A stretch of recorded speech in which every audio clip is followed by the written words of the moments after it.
من که گفتم فقط وانمود میکنی میخوای آرزومو برآورده کنی. نه اصلا اینطوری نیست. فقط داشتم یه دقیقه. بله بفرمایید. قربان بدبخت شدیم، انبار آتیش گرفته. چی؟ انبار آتیش گرفته؟ دیشب این اتفاق افتاده. داریم سعی میکنیم آتیش رو کنترل کنیم اما خیلی شدیده. همه چی سوخته. لطفاً خواهشاً سریع بیاین اینجا. باشه. چی شده سلمان؟ انبار آتیش گرفته. همه چی؟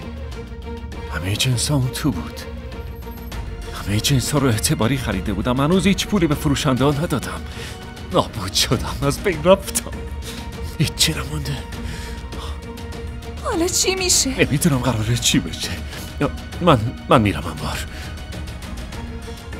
ای وای، همه اینا به خاطر رومینا یه نحسه. آروم باش.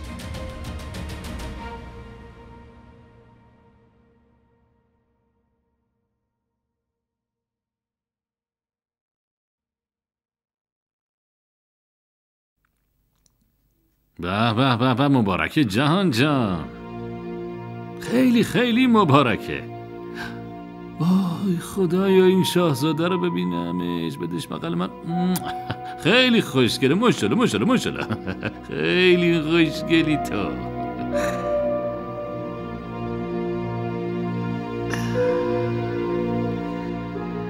چی شده؟ اتفاقی افتاده؟ چرا شما دوتا یه همچین روز شادی اینقدر ناراحتین؟ والا چی بگم شیخ صاحب، انگار خوشی به این خونه نیومده. منظورت چیه؟ متوجه نمیشم. اینو باید متوجه شین شیخ، همه چی نابود شد. انبار سلمان آتیش گرفته. آتیش گرفته؟ کی؟ چطوری؟ مامان همه اینا به خاطر اون دختره نحسه. به همه گفته بودم در موردش حرف نزنن، اما رومینا هی میارتش اینجا. حالا تکلیف پول من چی میشه؟ ما چیزی رو از شما قایم نمی کنیم. همه چی به باد رفته شیخ صاحب. یه دقیقه وایسا شقایق. همین الانش هم با گوش دادم به حرف شما و دختر خانمتون به قدر کافی ضرر کردم، اما دیگه نه.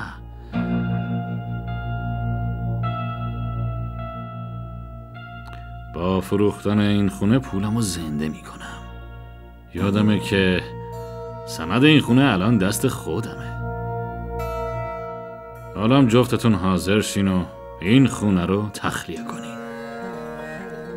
شیخ صاحب، حالا که جهانتون اینقدر حالش بده، دلتون میاد تو خیابون آواره بشه؟ جهان را دیگه کافیه. وقتی داشتیم برای کمک به سلمان انقدر بهم اصرار میکردیم، باید به اینجاش فکر میکردیم. حالا هم دیگه خام حرفاتون نمیشم و گول شما دوتا رو نمیخورم. بابا شیخ صاحب، شما چرا اینقدر نگرانین؟ ما که دشمنتون نیستیم. چه باور کنین چه نکنین، جهان همیشه به فکر شما بوده و هست. باشه همینا قبول شقایق، اما یه چیزی میگم که هر دوتون باید خیلی خوب گوش بکنین. باشه؟ این که من نمیذارم پولم از دست بره. نه شیخ صاحب، شما نگران نباشین، اصلا نیازی به این حرفا نیست. سلمان حتما یه کاری میکنه پولتون رو جور کنه. بس مامان، لازم نیست اینقدر همه چیزو توضیح بدی. چرا؟ جهان دیدین شیخ صاحب ناراحتش کردین. بهتون که گفتم شیخ صاحب، اون همیشه به فکرتونه، حتی بیشتر از سلمان. هیچ وقت نمیتونه بذاره شما ضرر کنین و پولتون از دست بره. کی بابا؟ شقایق اگه راست میگی باید پیام منو به سلمان برسونی. باید تا 2 روز دیگه پول منو تمام و کمال پس بده، وگرنه این خونه رو باید خالی کنه و بره.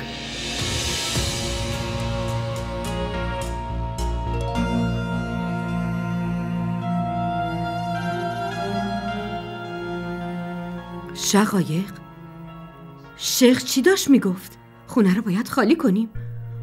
آخه چرا؟ ولم کن آبجی، همه اینا به خاطر شماست. یه مش دختر بچگون اون پایین دارین که همه اینا به خاطر اوناست.